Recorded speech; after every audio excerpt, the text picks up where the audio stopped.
எனக்கு வேணாம்மா, நான் இருக்கிறதே வச்சு விளையாடிக்கிறேன். எனக்கு பலூன் வேண்டாம்மா. போய் பேங்க்ல செலான் பண்ணி ஃபில் பண்ணி போடுற வரைக்கும் என் பையன் தாள மாட்டான் போல. அந்த அவசரத்துக்கு யார் உதவுறா?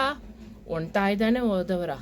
உன்னோட அக்கா தங்க தானே உதவு இருந்தாதான் பலமே. அடுத்த வேலைக்கு ஓடவே முடியும். ஒரு அம்மா கஷ்டப்படுறவங்க தான். அந்த பையன் வந்து பார்த்தீங்கன்னா ரொம்ப சின்ன பையன், ஒரு 3rd or 4th தான் படிச்சிட்ருப்பான். அந்த குட்டி பையன் அவங்க அம்மா கிட்ட வந்து அழறான். அம்மா நான் தொலைச்சிட்டேன், நான் 5 ரூபா வாங்கிட்டு போனேன்ல, நான் தொலைச்சிட்டேம்மா அப்படின்றான், அழறான். அவங்க அம்மா பாத்திரம் தேய்ச்சிக்கிட்டே, நான் அப்பயே சொன்னேன்னா, பார்த்து எடுத்துகிட்டு போக சொன்னேன்னா, பார்த்து எடுத்துகிட்டு போக சொன்னேன்னா நீ கேட்கலையா அப்படி சொன்னாங்க. இப்போ யாருடா உனக்கு கொடுப்பா காசு? நீ அவ்வளோ வம்பு பண்ணி வாங்கிட்டு போறியே, அதை பத்திரமா வச்சுக்கணுமா இல்லையா அப்படின்னு கேட்டுட்டு, சரி அழாத போ. இல்லைம்மா, உடனே அவன் சொல்கிறான், நான் எவ்வளவோ தேடி பார்த்தேம்மா, கிடைக்கவே இல்லைம்மான்னு அழுதுட்டு, எனக்கு வேணாம்மா, நான் இருக்கிறதே வச்சு விளையாடிக்கிறேன், எனக்கு பலூன் வேண்டாம்மா அப்படின்னு சொல்கிறான். ஆனால் அந்த பையனோட அந்த ஃபேஸ் மாறுறத பார்த்துட்டு, அவன் அழறத பார்த்துட்டு, அவன் துடிக்கிறத பார்த்துட்டு, அவங்களோட முந்தானையில் ஒரு காசு வச்சுருக்காங்க. அந்த காசை கீழே அப்படி போட்டுட்டு, சரிடா அங்கெல்லாம் தேடினியே, இங்கே கீழெல்லாம் தேடினியா, எதுக்கும் வீட்டுக்கிட்ட தேடுடா அப்படின்னு அப்படியே அந்த சைடு போகிற நேரத்துக்கு இவங்க இந்த சைடு போட்டுட்டா, டேய் அங்கே இருக்கு பாருடா, எங்கேயோ போட்டுட்டு எங்கேயோ தேடுறான் அப்படியே சொல்கிறாங்க. உடனே அந்த பையன் அதை எடுத்துக்கிட்டு அவ்வளவு சந்தோஷம், பாருமா இங்கே தாம்மா இருக்குது, நான் போய் பலூன் வாங்கிட்டு வந்துடுறேம்மான்னு ஓடிடுறான். அவங்க அம்மா அந்த ஒரு காசு தான் இருக்குது, இருந்தாலும் பையன் துடிக்கிறான், பையன் வந்து கலங்குறான் அப்படின்ட்டு அதையும் எடுத்து கொடுத்துட்டாங்க. அப்படித்தான் அந்த அம்மாவுக்கு தான் தெரியும் அவங்க பையன் கலங்கிறது அவங்க பண்ணுறது. எங்கள் வீட்லேயும் சில டைமில் இந்த இன்சிடெண்ட் நடக்கும். என் பையன் என்னமோ வள்ளலாட்டம், அவர் பாரி வள்ளல் பரம்பரையாட்டும் என்ன பண்ணுவான், கூட வேலை செய்கிற பசங்களுக்கு யாருன்னா ஆளுங்களுக்கு ஏதோ 500 1000 மாதிரி கேட்டு வாங்கிடுறாங்க போல இருக்குது. இவனுக்கு தேவையான நேரத்துக்கு ரொம்ப கெஞ்சுவான், ரொம்ப அண்ணா நீங்கள் அப்படி தானே நான் வாங்கினீங்க, எனக்கு அனுப்புங்கண்ணா இப்போ வேணும்ண்ணா அப்படின்னு. ஆனால் அவனுக்கிட்ட இருந்து வராது.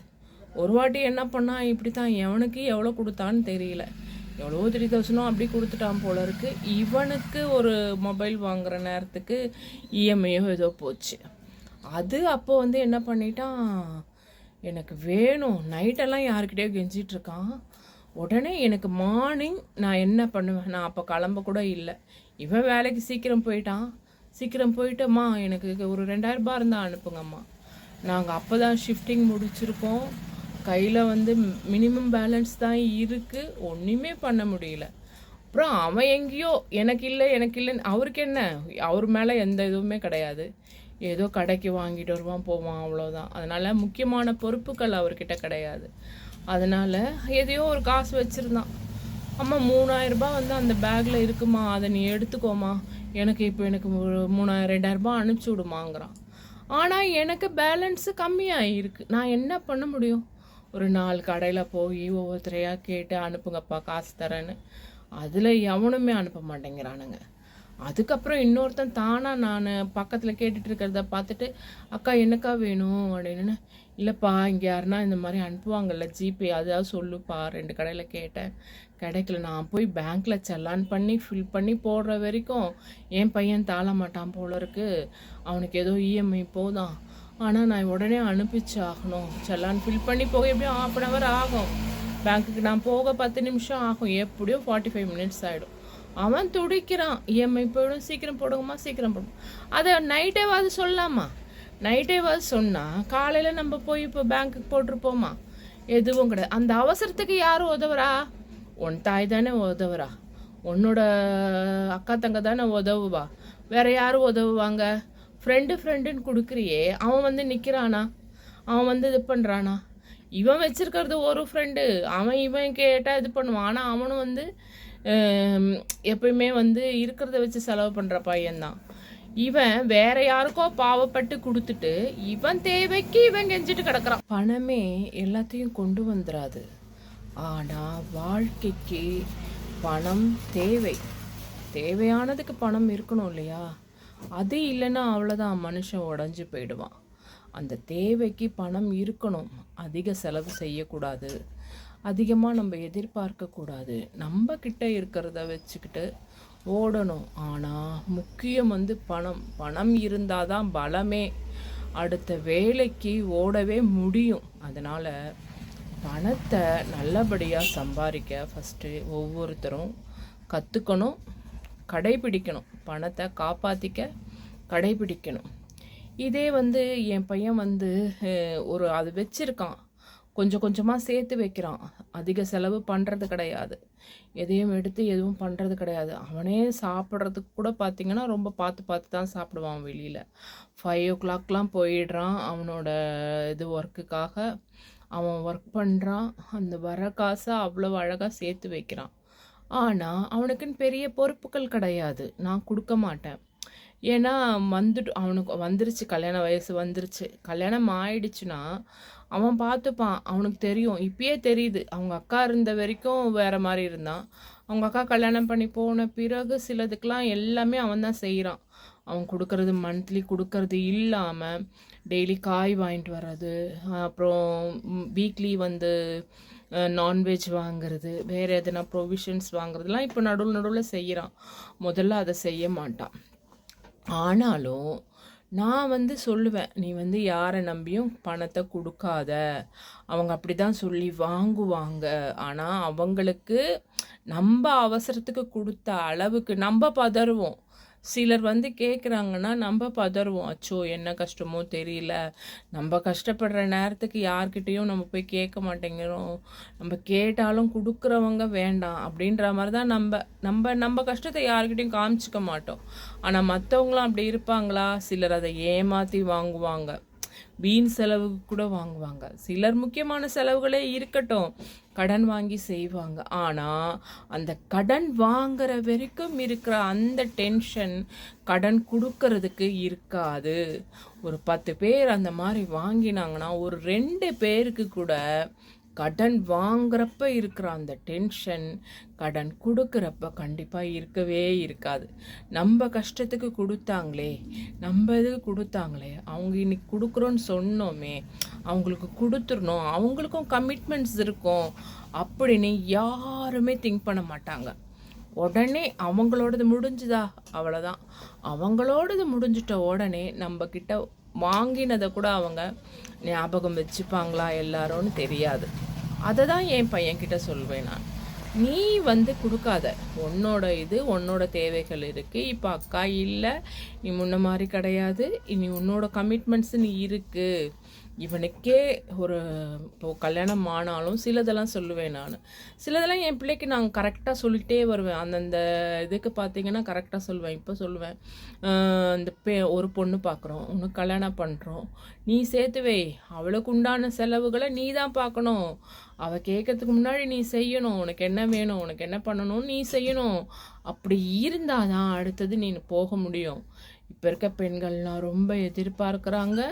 அதனால் அதுக்கேற்ற மாதிரி நீ செய்யணும். உங்ககிட்ட இருக்கிறது நீ தேவைக்கு தான். நீ ஒன்றும் அதிகமாக அப்படியே நம்மளுக்கு பார்த்திங்கன்னா இருக்கிறத வச்சு செஞ்சுக்கிற அந்த இதுதான் இருக்கும். என்ன ஒரு மிடில் கிளாஸ்ன்னு சொல்லிக்கலாம், அப்பர் மிடில் கிளாஸ் கூட சொல்ல முடியாது. அதனால் நம்ம இருக்கிறத வச்சு நம்ம செஞ்சுக்கணும். ஓவராக எதிர்பார்க்கவும் வேண்டாம், ஓவராக செலவுகளும் வேண்டாம், ஓவராக நம்ம எதையும் கஷ்டப்பட்டுக்கவும் வேண்டாம். அதனால் நம்ம எதுவுமே லிமிட்டாக வச்சுப்போம். அதை தான் நான் சொல்கிறேன் அவனுக்கு. அதை அவன் சில நேரத்தில் ஃபாலோ பண்ண மாட்டேங்கிறான். அப்படியே அனுதாபப்பட்டு கொடுத்துட்டு இவன் அவஸ்தைப்படுறான். ஆனால் அந்த நேரத்துக்கு என்ன பண்ண முடியும்? எங்களுக்கு ஷிஃப்டிங் இருக்குது, எவ்வளோ செலவுகள் இருக்குது. ஒரு ஏசி மெக்கானிக் ஃபஸ்ட்டெல்லாம் பார்த்திங்கன்னா ஏசி தேவைக்குன்னு சிலதை வாங்க போய் அதுக்குன்னு கட்டுறது தான் பெரிய விஷயமா இருக்குது. எங்கள் தாத்தா சொல்லுவார், வட்டிக்கு அட்டிகை வாங்கி அட்டிகையை விற்று வட்டி கட்டினானாம். அந்த மாதிரி கதையாக அட்டிகையே விற்றுட்டானான், அதை வட்டி கட்டினானாம். தேவையா? அந்த மாதிரி ஒன்று நம்மளுக்கு என்னவோ அதைப்படி பிளான் பண்ணணும். இப்போத்தி அது வச்சுருந்தாங்கன்னா ஒரு ஆசைப்பட்டு வாங்கிட்டாங்க, அதை எதுக்கு விற்று வட்டியை மட்டும் கட்டணும்? முதல்லையே அதை வந்து விற்று அசலையாவது கட்டிட்டு போயிருக்குமா? அதோட வட்டி மட்டும் கட்டினா திருப்பி திருப்பி வந்துட்டே தான் இருக்கும். அந்த மாதிரி நம்ம யோசிக்கணும்.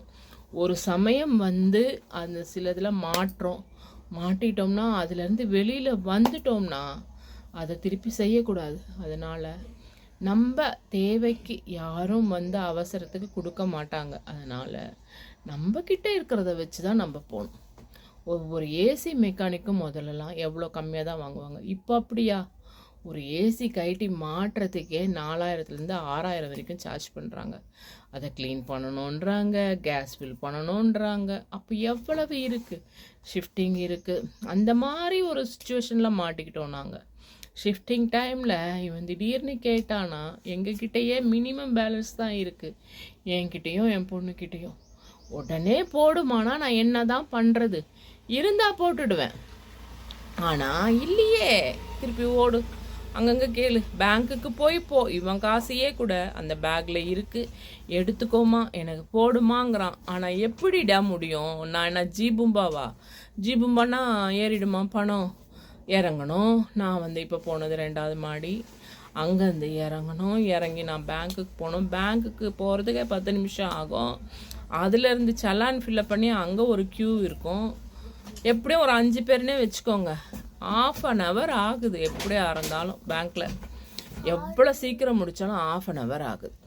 அதனால் இதெல்லாம் அவன் இப்போ யோசிக்கிறானா? அனுப்புங்கன்னா எங்கேருந்து அனுப்புறது? ஒரு 1/2 hour தேவையா? இந்த அவசரத்தை நீ நைட்டே சொல்லி இறந்தினா அதை நாங்கள் பிளான் பண்ணியிருப்போம். அது நாங்கள் சரி முன்னாடியே போய் பேங்க்கில் போட்டிருப்போம். அந்த அவசரத்துக்கு ஒன் தாய், ஒன் அக்கா தங்க, அவ தான் உதவுவா. உன் அப்பா அவன் தான் உதவுவான். மற்றவன் வந்து நிற்க மாட்டான். ஆனால் அதை நீ புரிஞ்சுக்கணும். இப்போத்தி பிள்ளைங்க புரிஞ்சுக்கணும், அதை ஃபாலோ பண்ணணும் ஒழுங்காக. அம்மா அப்பாவுக்கு கஷ்டம் கொடுக்கக்கூடாது, அம்மா அப்பாவை ஒழுங்காக நம்ம இது பண்ணிட்டு போகணும், நம்ம பொறுப்பு இனிமேன்னு அவங்களா எடுத்துக்கணும். அதை தான் பெரியவங்க சொல்லுவாங்க, அந்த குழந்தைகிட்ட கொடு, எல்லாத்தையும் அந்த குழந்தைக்கு சொல்லி கொடு, பண விஷயங்கள் கூட அந்த குழந்தைகிட்ட சொல்லி கொடு, பணத்தை காப்பாற்றுறது என்னன்னு சொல்லி கொடு. ஒரு 10 ரூபா கொடுத்து அதை உண்டியில் போட சொல்லு, அந்த காசு தான் நீ செலவுக்கு எடுத்துக்கணும்னு சொல்லு. அப்படியெல்லாம் சொல்லி தருவாங்க பெரியவங்க. அதை நம்ம ஃபாலோ பண்ணாதனால இவ்வளவு கஷ்டம். அவங்க பண்ணினது எல்லாம் அவன் கஷ்டப்பட விடும்பாங்க. அவன் கஷ்டப்பட விடு. பெரியவங்கள்லாம் முதல்லலாம் அவங்க கஷ்டப்படட்டும், குழந்தைங்க கஷ்டப்படட்டும், இப்போ நல்லா இருந்துட்டாங்கன்னா அப்புறம் கஷ்டப்படுவாங்க. அது நம்மளால் பார்க்க முடியாது. அதே நம்ம வளர்க்குறப்பவே கஷ்டப்பட்டு வளர்த்தோம்னா அதுக்கு ஒன்றும் தெரியும். அப்போது அது பண்ணுறப்போ, அந்த பணத்தை செலவு பண்ணுறப்போ பார்த்து பண்ணும். அந்த பணத்தோட அருமை தெரியும். அவன் கஷ்டப்பட்டு உழைக்கிறோட அந்த அருமை தெரிஞ்சாதானே அவன் வந்து அடுத்த கட்டத்துக்கு போக முடியும். அதை தான் சொல்லுவாங்க, முன் மகனுடைய பேரன் தெருவில் நடப்பான். ஏன்னா நம்ம வசதியாக வளர்த்துட்டோம்னா அதுங்க எங்கே கஷ்டம் தெரிய போகுது? அதுக்கப்புறம் வரதெல்லாம் இன்னும் கஷ்டம் தெரியாது. அப்போது வலிமையாக இல்லாத சமுதாயம் எப்படி அது அடுத்த இது போகும்? அதை தான் அவங்க சொல்கிறாங்க. ஸோ நம்ம கஷ்டப்பட விடணும் பிள்ளைங்களை. ஒன்றுத்துக்கும் இதனால தான் இது வருதுன்னு கஷ்டப்பட தெரிஞ்சாதான் அதுங்க பெரியவங்களா ஆகி அவங்க பண்ணுறப்போ நல்லபடியாக அந்த வாழ்க்கை போகும்.